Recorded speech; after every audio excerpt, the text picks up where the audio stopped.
Hello everyone and welcome to Wooberg Games. Today we're going to be painting this Necron warrior with a really simple scheme that anyone can do.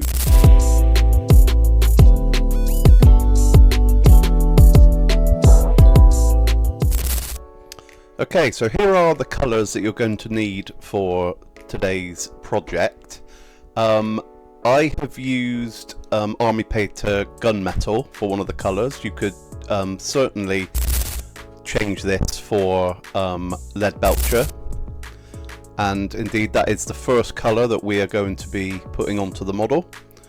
You can put this on all over the miniature, and you don't need to be very neat with this step. You can just make sure that you cover the whole miniature with this colour, but make sure it doesn't go on too thick, too thin coats and all that.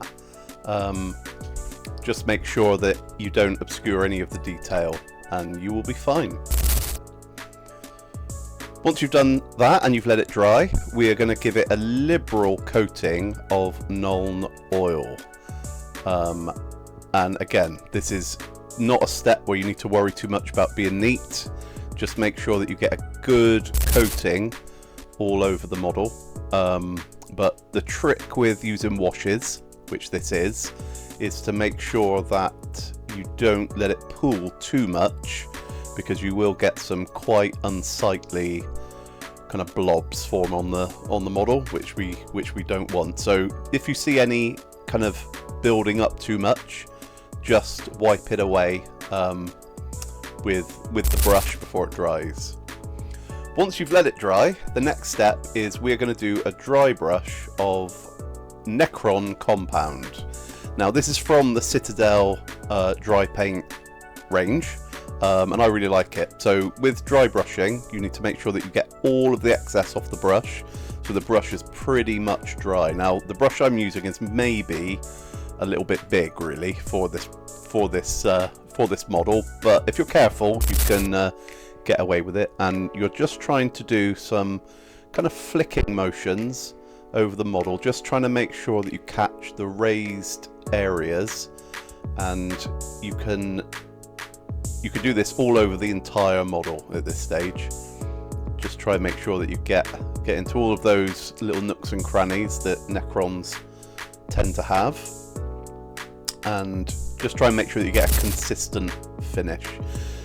Now we're going to go over some of the black details. Now some people like to paint the guns black. I haven't in this video, but what I have done is painted kind of all the little tubes and things like that, but make sure you leave the flat tubes, which are kind of the energy tubes, so which we're going to paint in a different color.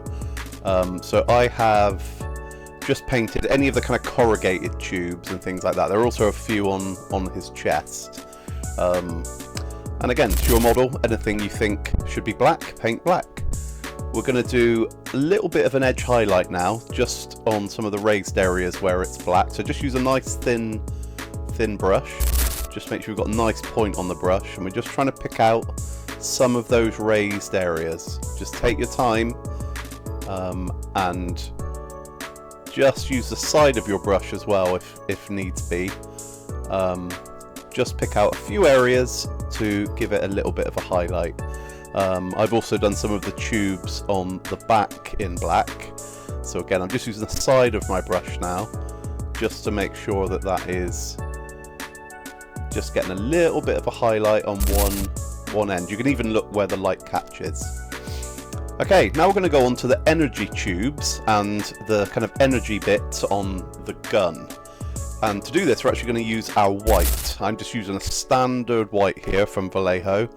And any of the bits that I know are going to end up green, carrying the energy, I'm going to paint with the white. And again, just be careful here, because we don't want to go onto any of the parts that we've already done in silver, that we don't want to have the energy. Now, having said that, in some of the places you don't actually need to be that neat, because if it does spill over a little bit, it will kind of add to the glowing effect. So I'm just kind of painting the little circular bits on the gun, and here you don't need to be that neat. If it does just overspill a little bit, don't panic, because it will kind of look a little bit like the light is reflecting off the gun when we add the green later.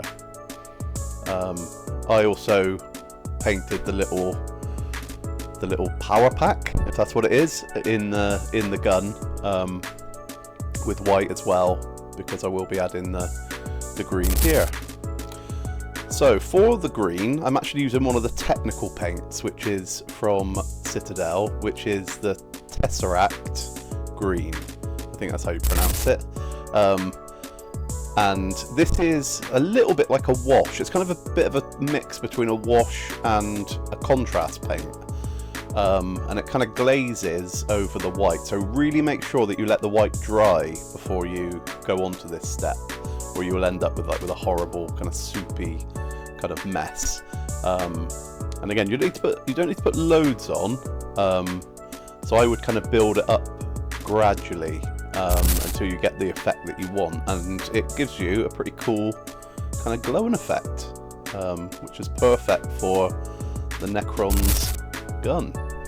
Now you could leave it here, but I'm actually going to now paint it in the Lilac Dynasty colours. So for this we're going to add some gold to some of the details. Now there's no hard and fast rules really where you add the gold.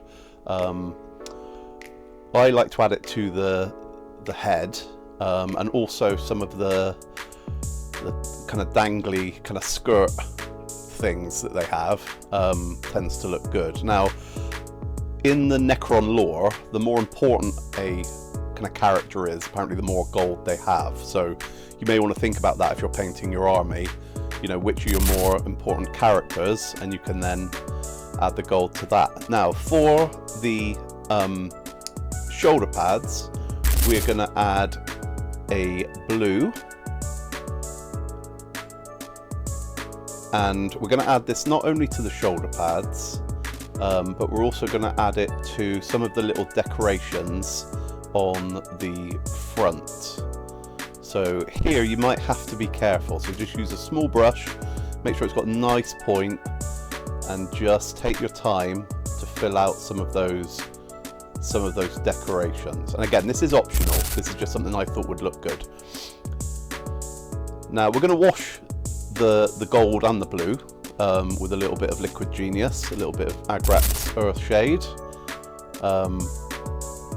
and you can be quite liberal really, I find, with this, quite forgiving, but try not to get too much of it, or any of it really, onto the silver, because it can kind of make it look a little bit kind of dirty and dingy. And I mean, to be fair, that might be the look you're going for, in which case, you know, go for it.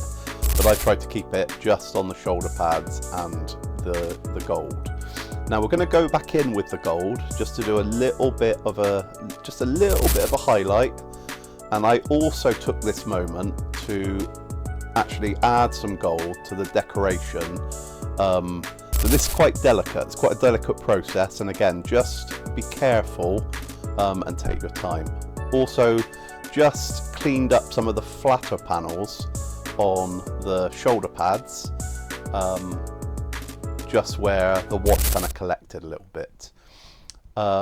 Anyway, here is the finished model. I hope you enjoyed the video. Please like and subscribe.